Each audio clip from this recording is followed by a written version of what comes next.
So sweet, the journey, when you come to love yourself, accept yourself, forgive yourself, respect yourself, believe in yourself, be yourself.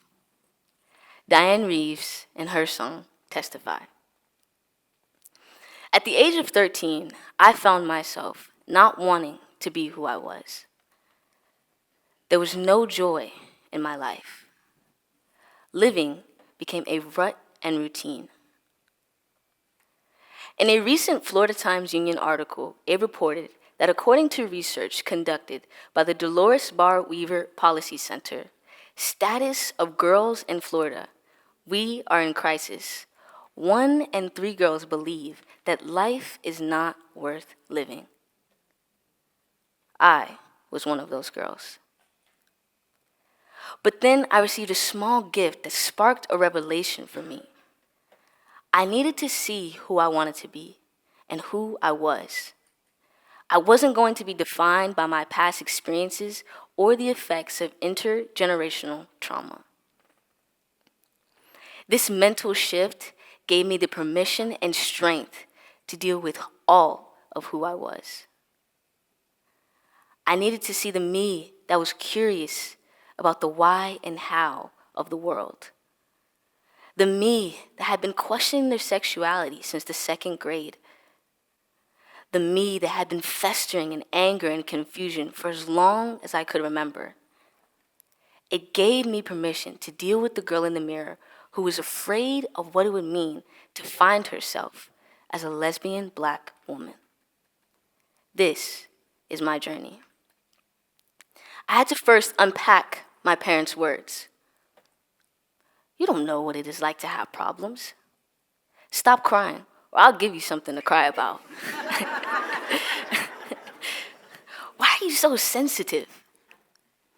Their words affected how I handled my emotions.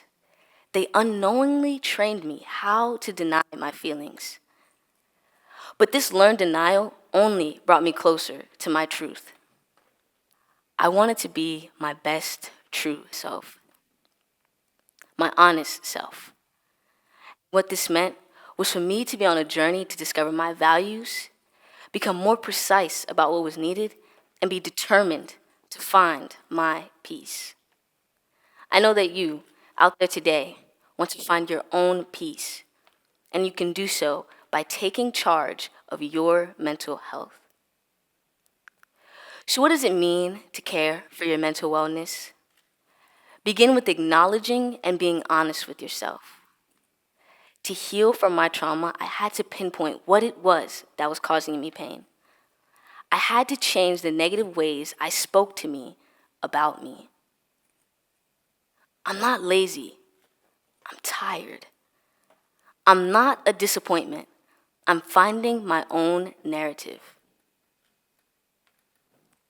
Practicing acknowledging and being honest with myself looked like understanding that my parents, peers, and people in my community had projections that did not belong to me, nor did it define me. This revelation was emotionally groundbreaking. Like some of you in the audience, I'm a survivor of my parents' divorce. I did not know how much losing my family was going to affect me. I felt angry and betrayed. I didn't trust anyone. My inability to trust affected how I was able to commit to relationships, whether platonic or romantic. I wasn't able to be vulnerable enough to establish a relational foundation. I had to do more personal work. I had to learn and practice how to feel. So how do you practice how to feel? Close your eyes. Breathe. Ground yourself. Is your head hurting? Stomach turning? Heart beating just a little bit faster? When I allowed myself to feel and digest that anger, I realized I had projected onto my parents what I believed a marriage should be. I needed to see they were human and hurt people too. My parents were affected by their own intergenerational trauma. Intergenerational trauma can be defined as trauma that is transferred in between generations. After the first generations of survivors experience trauma, they can pass that trauma on to their children and future generations. Examples of this phenomenon have been seen within the African American community and the everlasting effects of slavery and oppression, in the Native American community, and the lasting effects of suppression of culture and oppression, and in the Jewish community, with the lasting effects of the Holocaust. Recognizing intergenerational trauma is real and relevant, and it gave me a different context for looking at people. It allowed me to be more self-aware and make healthier choices regarding my mental health.